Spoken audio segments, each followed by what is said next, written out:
नमस्कार। आज हम बातें करेंगे कि बैंकिंग फ्रॉड कैसे चल रही है। पहले तो क्या था कि चेक में फर्जी साइन वगैरह करके कुछ ऐसे कर देते थे, वो फिजिकल फ्रॉड होता था। लेकिन अब क्योंकि जितनी हमको सुविधा मिलती जा रही है उतनी हमारी ठगी भी बढ़ती जा रही है। तो यहाँ पर हम बात करेंगे वर्चुअल बैंकिंग फ्रॉड, यानी नेट बैंकिंग फ्रॉड क्यों होता है। वैसे हमको मोटे तौर पर क्या ध्यान रखना चाहिए कि कोई भी बैंक या कोई भी मोबाइल कंपनी हमसे ओटीपी नहीं मांगती है। अगर कोई हमसे ओटीपी मांग रहा है, ओटीपी भेज देते हैं कई बार, तो समझ लीजिएगा कुछ ना कुछ गड़बड़ है, तब ओटीपी आप ना दें। और पुलिस को या बैंक को ज़रूर सूचित करें कि मेरे से इस नंबर से ओटीपी मांगा गया था, तो आप सावधानी से बचे रहेंगे और अपराधी आसानी से पकड़ा जा सकता है।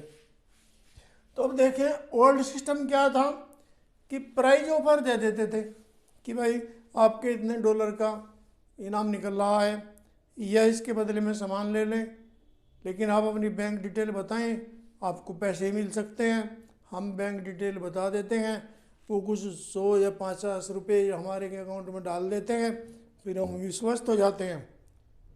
फिर इसके बाद उनके झांसे में आ जाते हैं, अपना ओटीपी वगैरह सब बताना शुरू कर देते हैं। लेकिन जैसे ही हम हटते हैं, पता लगा अकाउंट खाली हो जाता है। दूसरा है दुर्घटना लाभ। कई बार किसी का एक्सीडेंट हो जाता है या कोई डेथ हो जाती है, तो तब भी ठगों के फ़ोन आते हैं कि देखो आपको इंश्योरेंस कंपनी इतना पैसा देंगी या सरकार इतना पैसा देगी, आप अपने बैंक डिटेल बताएं। तो सावधान रहिए, तब भी कुछ ना करें, किसी को कुछ सूचना ना दें। या बाई फ़ोन या एसएमएस भी कई बार ऐसे दे देते हैं, तो हमको सावधान रहने की ज़रूरत है। दूसरा फ्रॉड है विदाउट पासवर्ड ओटीपी। ये ना तो ओटीपी मांगेंगे ना पासवर्ड, केवल क्या होगा कि कोई मोबाइल नंबर आपको दिया होगा, आएगा आपके मोबाइल पर, लेकिन उसके नीचे लिखा होगा @UPI। तो समझ लें ऐसे नंबर को ना आप उठाएं, वो फ्रॉड नंबर है। बस इतनी सावधानी से करनी है हमको। केवाईसी, डेट ऑफ बर्थ आदि अपडेट करने के लिए भी कई बार मोबाइल नंबर से फ़ोन आते हैं, किससे कहते हैं कि हम बैंक से बोल रहे हैं, या किसी मोबाइल कंपनी का नाम दे देते हैं, फिर भी हम ठगे जाते हैं। तो ऐसा ना करें। क्रेडिट कार्ड, एटीएम और अकाउंट डिटेल भी वे लोग मांगते हैं, वो बिल्कुल ना दें, क्योंकि जो इन चीज़ों को मांग रहा है समझ जाइए 100% वो ठग है। फिर आगे नेट पर फर्जी customer care number of any company, यानी नेट पर हम क्या चाहते हैं, मान लें कई बार ऐसा हुआ कि आइडिया कस्टमर केयर पर हमारी कोई प्रॉब्लम है, हम क्लिक कर देते हैं, तो उसकी पहचान ये है कि आइडिया कस्टमर केयर नंबर से पहले कुछ 10 अंकों का नंबर लिखा होता है। वहाँ पर आप क्लिक ना करें, इसका मतलब वो नंबर फर्जी है। आइडिया कस्टमर केयर के नंबर अधिकतर 3 अंकों में होते हैं, या किसी भी कंपनी के। बैंक के लिए भी अगर कोई इंक्वायरी करनी है तो ऑनलाइन ना देखें, अच्छा यही है कि आपके जो एटीएम कार्ड पर कस्टमर केयर नंबर लिखा है वहीं से बातें करें, तो आपका सॉल्यूशन ठीक मिलेगा और आप ठगे नहीं जाएंगे। मोबाइल नंबर कंपनी का नाम देकर भी ठगी करते हैं लोग, कि मान लिया क्या करते हैं, कंपनी कुछ भी लिख दी, मोबाइल नंबर लिख दिया, कोई खरीदारी या बेचने का एडवर्टाइज कर दिया।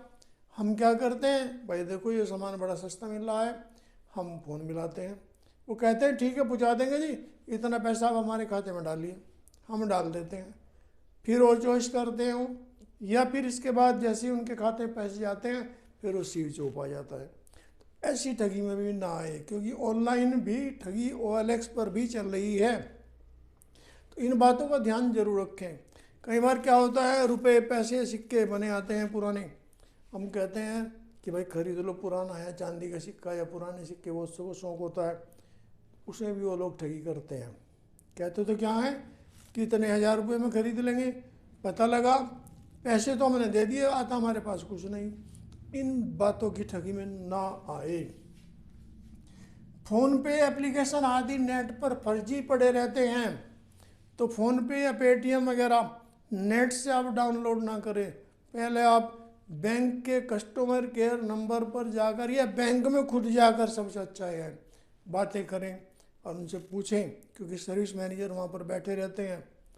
उनसे पूछें कि मुझे अपना बैंक का कोई ऐप डाउनलोड करना है, जैसे SBI का योनो है या पेटीएम है या कुछ भी है, जो भी हम डाउनलोड करें तो बैंक की में जाकर ही करें तो ज़्यादा अच्छा है, क्योंकि ऑनलाइन हमारे पास ठगी के चांस ज़्यादा हो जाते हैं, हम बेमतलब में फंस जाते हैं, हमारे बैंक की डिटेल चली जाती है और फिर हमारे बैंक के खाते पैसे साफ हो जाते हैं। फेसबुक पर भी फ्रॉड एडवर्टाइज नंबर दिए रहते हैं किसी भी सामान को बेचने या खरीदने के लिए, तो वहाँ पर भी सावधान रहें। यह तो सामान कम पैसों का आएगा या फिर आएगा नहीं और पैसे आपके चले जाएंगे। फिर कस्टमर केयर अधिकारी बनकर भी लोग बात करते हैं, या तो किसी मोबाइल कंपनी से करते हैं बातें या फिर SBI के ग्राहक बनकर बातें करते हैं, क्योंकि SBI सबसे बड़ा बैंक है भारत का, तो SBI में ठगी ज़्यादा हो रही है। और ये नंबर ले लेते हैं, कहाँ से नंबर लेते हैं? ये जो छोटे छोटे जो खुले हुए हैं सब सर्विस सेंटर खुले हुए हैं बैंकों के, वहाँ से वो नंबर ले लेते हैं। कस्टमर का नंबर भी ले लेते हैं, मोबाइल नंबर भी, अकाउंट नंबर भी, फिर वो बातें करते हैं। कई बार ऐसा भी होता है कि आपके पास डायरेक्ट कोई ना कोई लोग आएंगे जिनसे आप परिचित नहीं है, लेकिन किसी के द्वारा इनडायरेक्ट वैसे वो आ जाते हैं कि देखो जी हम अपना बिजनेस चलाना चाहते हैं, हमारे यहाँ अकाउंट नहीं है, आपके अकाउंट में हम पैसे डालते रहेंगे 20% आपको। हम खुश हो जाते हैं, मान लीजिए 1 लाख आए, अरे 20,000 फ्री में बन रहे, कर लो भाई, चलो कोई बात नहीं। तो आप क्या करते हैं, 20,000 रख लेते हैं, 80,000 दे देते हैं। ऐसा सिस्टम चलता रहता है काफ़ी दिनों तक, फिर इसके बाद वो लोग भाग जाते हैं, फिर पकड़े आप जाते हैं। तो किसी के अकाउंट से अपने लिए किसी के द्वारा अपने अकाउंट में पैसे ना डलवाएं। जो विश्वस्त हैं, जिनको आप परिचित हैं, तभी ये काम करें। किसी अजनबी के साथ अपने अकाउंट में कोई भी डिपॉजिट ना कराएं, वो आपके लिए खतरे की घंटी होगी, आप लालच में ना फंसे। जामताड़ा बिहार में, झारखंड में जो भी कोई बैंक क्राइम होता है, बैंक फ्रॉड होता है, जामताड़ा से ज़रूर तार जुड़ जाते हैं। और जैसे ही उन फ्रॉड से हमारे नंबर जुड़ते हैं तो हमारे मोबाइल की पूरी स्क्रीन उनके कंप्यूटर पर आ जाती है। मान लिया हम बैंकिंग में ही अपना कोई पासवर्ड कर रहे हैं और उनसे बातें कर रहे हैं, क्योंकि वो ऐसा फंसाते हैं, ऐसा जादू करते हैं, ऐसा माइंड वॉश करते हैं कि हम ठगी के बाद ही समझ पाते हैं कि हम ठगे गए। तो हम बड़ी सावधानी के साथ, मैं तो ये कहूँगा, मोबाइल कंपनी द्वारा और बैंक के अकाउंट के नाम पर ही लोग ज़्यादा ठग रहे हैं। 99% इन्हीं 2 बातों पर ठगे जा रहे हैं, बाकी 1% में ठगी हो रही है बेचने और ख़रीदने की, इनाम की। इन सब बातों से बचना हमें बहुत ज़रूरी है। अब सावधानी क्या करें और बचाव क्या करें? एक तो हम अपना पिन कोड बदलते रहें, जो भी हमारा बैंकिंग नेटवर्क का पिन कोड है या हमारे जो ATM का पिन कोड है वो बदलते रहें, किसी को पता नहीं लगेगा। कई बार हम ATM में जाते हैं, कैमरा लगा देते हैं लोग फर्जी कहीं से, और हमारी या पीछे कोई खड़ा होता है हमारे कंधे के पीछे, वो हमारे ATM के जब हम यूज करते हैं उसका पासवर्ड या पिन देख लेता है, दिक्कत आ जाती है। कई बार जो ATM की जो मशीन है जिसमें हम अपना ATM लगाते हैं, उसमें भी ऐसा सिस्टम कर दे हैं कि हमारे ATM की क्लोनिंग हो जाती है। तो इसलिए ATM में जब आप अपना कार्ड लगाएं तो उसे अच्छी तरह से पहले खाली को हिलाकर देख लें, पता लग जाएगा, जो कुछ है वो हिल जाएगा। अगर हमारा कार्ड आसानी से नहीं जा रहा है तो तब भी समझ लीजिए कुछ ना कुछ डाउटफुल है। तो ATM क्लोनिंग अगर हो जाती है तो सारी डिटेल चली जाती है फिर हमारे, क्योंकि क्लोनिंग वाले क्या करते हैं, बाद में आते हैं और उसको निकाल लेते हैं, जो उसमें वो चिप वगैरह कुछ भी लगाते हैं, और हमारे बैंक की डिटेल जाने के बाद हमारे खाते खाली हो जाते हैं। कई बार ऐसे भी होता है कि किसी को अपना पिन कोड ना बताएं, ऐसा भी होता है कि हम निकाल ले पैसे, कोई दूसरा आया, देर लगी हमको, हमारी समझ में नहीं आया, लाओ मैं कर रहा हूँ, वो कर देता है। लेकिन कई बार वो ATM बदल के रह जाता है, पिन कोड उसको पता लग जाती है, हमारे पैसे खाते से निकल जाते हैं। तो बहुत सावधानी की जरूरत है। वैसे तो कोशिश यही करो कि गार्ड से कह दो कि मेरे एटीएम रूम में कोई ना घुसे, लेकिन लोग घुसते हैं। हमको बड़ी सावधानी के साथ अपना पिन का यूज करना होगा। क्रेडिट कार्ड अकाउंट लिमिट बदलते रहें। क्रेडिट कार्ड की जो अकाउंट लिमिट है वो बदलते रहें, उससे फ़ायदा रहता है।